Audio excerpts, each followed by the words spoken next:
পাহাড়ে সবাই যেমন বিচ্ছিন্নতাবাদী না, এটা যেমন সত্য, তেমন সমতলের সবাই আপনাদের ব্যাপারে ইনসেনসিটিভ বা অসংবেদনশীল না, এটাও তেমন সত্য। তাই আসেন দুই পক্ষকেই বলি, সংঘাত আর অবিশ্বাসের কালকাটায় আমরা নতুন ইতিহাস গড়ি।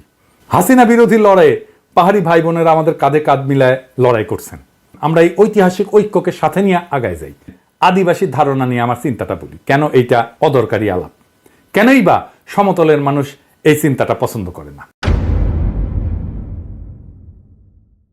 সমতলের মানুষ আদিবাসী ধারণা নিয়ে কি মত পোষণ করে সেটা বলার আগে বোমাং রাজা কি ধারণা পোষণ করে সেটা শুনি, আসেন শোনেন, ওনার কথাই শোনেন। আমার নাম অংশপ্রদ চৌধুরী। আপনারা বলেন আমরা actually we are not tribal, আমরা আদিবাসী নয়, আমরা ছিলাম বার্মাতি।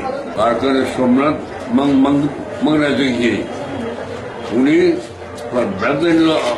মানবদের বোমাং রাজাকে 1614 সালে সরকার গভর্নর অফ চিটাগং, একজন রাজার গভর্নর ছিল। Fifth man entered into Chittagong district, বর্ধমানে, বোমাঙ্গি কমলাপুর 1727 সালে। 283 বছর আগে আমরা এখানে যুক্তি। এই যে ইন্ডিজেনাস বা আদিবাসী শব্দটার অর্থ হইল এমন জনগোষ্ঠী বা সম্প্রদায় যারা কোনো নির্দিষ্ট ভৌগোলিক এলাকায় ঐতিহাসিকভাবে বসবাস করে আসতেছে, যারা সেই এলাকার আদি অধিবাসী এবং যাদের ঐতিহ্য সাধারণত ঔপনিবেশিক বা আধুনিক জনগোষ্ঠীর আগমনের পূর্বে গড়ে উঠছে। সহজ বাংলায় বললে ওই অঞ্চলের আদিবাসিন্দা। রেড ইন্ডিয়ানরা যেমন আমেরিকার আদিবাসিন্দা, আপনারা তো সেটা না পাহাড়ি ভাইরা। তারপরে যখন এই শব্দ ব্যবহার করার জন্য চাপাচাপি করেন তখন বাকি দেশের মানুষ এটাকে সন্দেহের চোখে দেখবেই।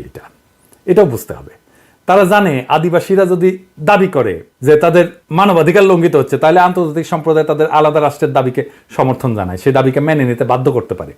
আর আপনাদের তো জুম্মল্যান্ড সংক্রান্ত দাবি আছেই, আর ইন্ডিয়ার তো ফুসলানো আছেই, তাই না? এবং ইন্ডিয়া তো চায় এটাকে আলাদা করে নিয়ে একটা আলাদা তাদের মধ্যে খেয়ে ফেলতে। তো সন্দেহ তো যৌক্তিক।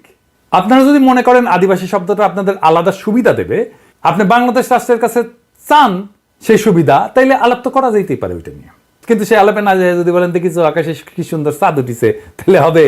পাহাড়ে সবাই যেমন বিচ্ছিন্নতাবাদী না, এটা যেমন সত্য, তেমন সমতলের সবাই আপনাদের ব্যাপারে ইনসেনসিটিভ বা অসংবেদনশীল না, এটাও তেমন সত্য। তাই আসেন দুই পক্ষকেই বলি, সংঘাত আর অবিশ্বাসের কালকাটায় আমরা নতুন ইতিহাস গড়ি। হাসিনা বিরোধী লড়াইয়ে পাহাড়ি ভাই বোনেরা আমাদের কাঁধে কাঁধ মিলায় লড়াই করছেন। আমরা এই ঐতিহাসিক ঐক্যকে সাথে নিয়ে আগায় যাই। আমরা এমন এক বাংলাদেশ গড়ে তুলি যার গর্বিত মালিক হবে হিন্দু, মুসলমান, পাহাড়ি, সমতলি, চাকমা, বাঙালি সকলেই। বৈচিত্র্যের মধ্যে আমরা গড়ে তুলব এক মহান ঐক্য, এক নতুন বাংলাদেশে, যে বাংলাদেশের স্বপ্ন দেখেই জুলাই আগস্টের হাজারো শহীদেরা চোখ মুছছিল, শেষ নিদ্রায় গেছিল। আসেন আমরা সেই স্বপ্নকে বাস্তব করে তুলি। ইনকিলাব জিন্দাবাদ।